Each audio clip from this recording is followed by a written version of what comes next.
So you want to get into raiding. Maybe you're a new player just starting out, or maybe you're a veteran player that wants to dip their feet into the raid scene to get ready for Endwalker. This video will primarily focus on an introduction into the raid scene fit for casual players and tips for midcore and hardcore players alike. If you're looking for baby steps on how to get into raiding, you can skip directly to the roadmap section of the video. Hopefully this video will give you the knowledge needed so you can set out on your raiding journey. In this video, we will cover topics such as a basic roadmap on how to get into raiding, where to and how to look for statics, how to increase your chances of getting into a static and what they look for, how to analyze your own performance and increase your skill level, general raiding tips and advice, and where to find Final Fantasy XIV resources. Let's start off with a basic introduction. So you just hit level 80 and you want to get into raids. What do? Where do you start? The first thing you need to do is get relevant item level gear. Gear can be obtained in a variety of ways and can seem overwhelming at first. Currently, every even patch a new raid tier comes out, and alongside that, crafted gear is also available. You can buy the crafted gear off the market board or have somebody make it for you. Be sure you meld every piece with at minimum the guaranteed materia slots in appropriate materia, or pentameld it if you can afford it. If you cannot afford a crafted set or even want to min-max your gear for certain substats, you can do normal mode for eye level equivalent gear.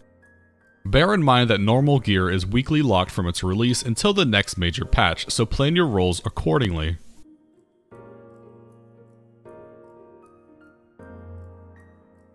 From here, you can then use your weekly locked tomes to buy tome gear, which are 10 eye levels above the crafted and normal mode gear.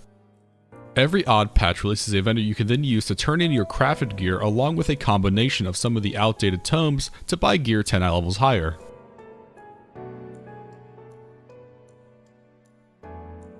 During these odd patches, you can also do elite hunts, as their currency can be used to buy twines and dustings for upgrading tombstone left side and right side gear.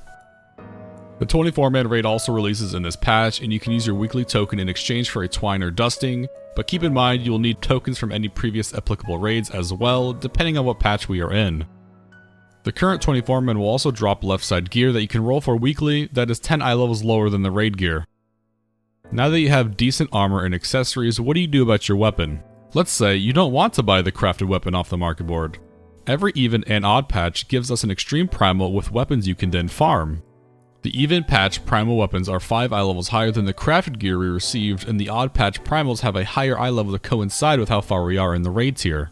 These weapons are great for gearing up later in the tier if you haven't done the last turn for the highest eye level raid weapons or even for all jobs. Before stepping into Savage, it's almost always a good idea to get these weapons. Alternatively, you can also get the relic weapon, which is currently best in slot at max eye level for the current raid tier. Or you can get the tome weapon, which is generally advised against unless you haven't cleared the final turn of the raid tier within 8 weeks, as it requires a ton of tomes that you can use on armor and accessories. Before I go too far forward, I want to touch on one of the most important aspects of raiding outside of mechanical consistency: your job rotation. All Savage and Extreme Trials in Final Fantasy XIV have enrages and DPS requirements in order to be successful, so you're going to want to research the rotation of your job via the many out-of-game resources like the Balanced Discord or a vetted video on YouTube. Once you find your rotation, you should practice it on a dummy until it feels fluid and comfortable, and you can also record your progress if you can with ACT. If you don't have ACT, you can also use Stone Sky C as a tool to check and see where your damage is at and measure your performance. ACT, or Advanced Combat Tracker, is a third-party tool used to parse damage, as there is no official parser in Final Fantasy XIV. Although third-party tools are generally prohibited, there is a huge gray area with ACT, and as long as you don't use it to outright harass players, it is generally left alone. It is very uncommon for a hardcore player or midcore player even to not use ACT, and SE is pretty much aware of this.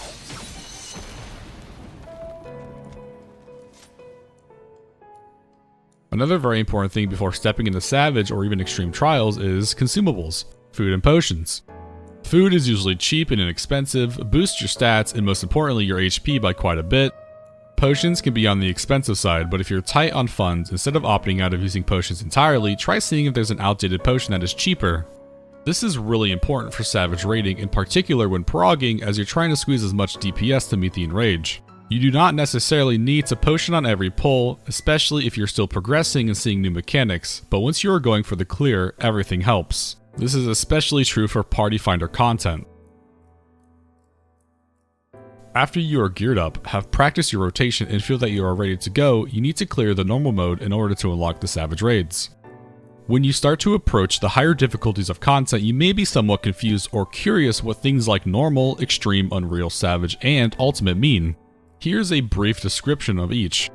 Normal modes are generally the easiest fights in the game, equal to story hard mode trials. They are watered down versions of savage fights and generally have no enrages. You can use the duty finder to simply queue into these and clear them with ease. Extreme trials are a couple steps ahead with lenient enrage timers. The mechanics are often not too punishing or grueling, but can kill players or wipe the party if failed enough times. Extreme trials are generally done in the party finder and can be killed after a couple attempts. Unreals are equal to extreme in difficulty, as they are just tuned up versions of old extreme fights that are synced to an eye level you can't overgear. Savage fights consist of the hardest fights in the game, outside of Ultimate, and are a step above the rest. These fights consist of a multitude of mechanics that can instantly kill you and the party. Savage also requires you to work as a team, and arduous DPS checks also exist and are demanding of proper play, especially early on. And then finally there is ultimate difficulty. These fights are the hardest in the game. These are long endurance based fights and can be anywhere from 15 minutes to 19 minutes long, with exhausting mechanics that progressively get more difficult the longer a fight goes on, where if you wipe, you are set back to square one. Now let's talk about setting up the party finder for in-game content. While every job and party composition is considered viable in Final Fantasy XIV, there are some caveats. As of Shadowbringers, there is a 1% main stat boost for each role that you will want locked in to boost your chances of success. 1% is applied for having at least one tank, healer, melee, physical range, and caster in the party. As long as you have one of each aforementioned role, you will have the full 5% party-wide buff. While you will never usually have to worry about a tank or healer role, locking your party finder slots to the necessary DPS requirements is pretty important. This is especially crucial when progressing or learning a fight, as the extra 1% in HP and damage can make a difference. Now that we've got the basics down, we can move on how to progress further as a raider. First and foremost, we'll talk about looking for a static. While I will be talking about how to find a static to raid, I want you to keep in mind that there are a lot of players who don't actually use a static because of how accessible the party finder is for clearing content. Though, having a static makes clearing higher difficulty content a lot easier. Now, there are quite a few ways you can go about this, but personally I would recommend starting on Reddit and Discord. You can head over to r/Final Fantasy XIV recruitment and write out a post there specifying your ambitions, or you can look for a static that meets your own criteria. There are also an abundance of Discords that you can use that have recruitment channels, such as The Balance, Final Fantasy XIV Recruiter, Europe Rating Central, or any other region-specific rating Discord. Apart from Reddit and Discord, you can also use the in-game party finder. Just set up a party, explain briefly what you're looking for, your availability, Discord tag, etc., and wait. Preferably, you're doing something else while utilizing this feature, as once you're up in a party finder, you're limited by not being able to queue into anything. You're taking the first step forward into finding a static. What should you improve? What should you look for? Let's talk a little bit about how to increase your chances of finding a static. What do statics look for in a player? Well, each static will recruit differently based on their own goals and ambitions. Some statics want to just have fun and play with friends, while other statics may set goals for clearing content, whether that be progression, farm, or speed. One common thing recruiters may look at is your damage relative to your gear level and how consistent you are at doing damage. Does your percentile fluctuate between clears? Do you die often? Is your rotation steadily improving between clears? They may also look at your job utility and if you use it. Are you missing reprisals on tanks? How is your ADL usage on caster? Do you use feint or healing abilities such as Bloodbath or Second Wind on melee DPS? Consistency is also extremely important, especially mechanical consistency. Do you make the same mistake repeatedly before fixing it? Do you make said mistakes even after learning the mechanic and progression? How many times do you make a mistake on night on average? And how do you respond to making mistakes? Generally, everybody makes mistakes, and that's okay. You're not going to get chewed out for an odd mistake. However, when somebody makes multiple mistakes of the same kind, there shows a clear disconnect between the player and the mechanic. Typically, this is also okay. Everyone's brains work differently, and some players pick up certain mechanics faster than others. The big thing is to look or ask for help in clarifying how a mechanic should be executed so you can resolve it properly. Now that we talked about mechanical consistency, whilst may come as no surprise, one of the easiest ways to increase your chances of getting into a static on paper is by fine-tuning your rotation and increasing your DPS. A lot of groups will use FF logs as a resume of sorts, and having higher percentile logs will definitely increase your chances of getting into a group, though that's not to say that DPS is the be-all and end-all of recruitment, as it's not. While it is the easiest thing to improve upon, from my experience, a lot of casual and mid-core players will hyper-focus on it too much. That said, having numbers to back up your solid play is always a plus.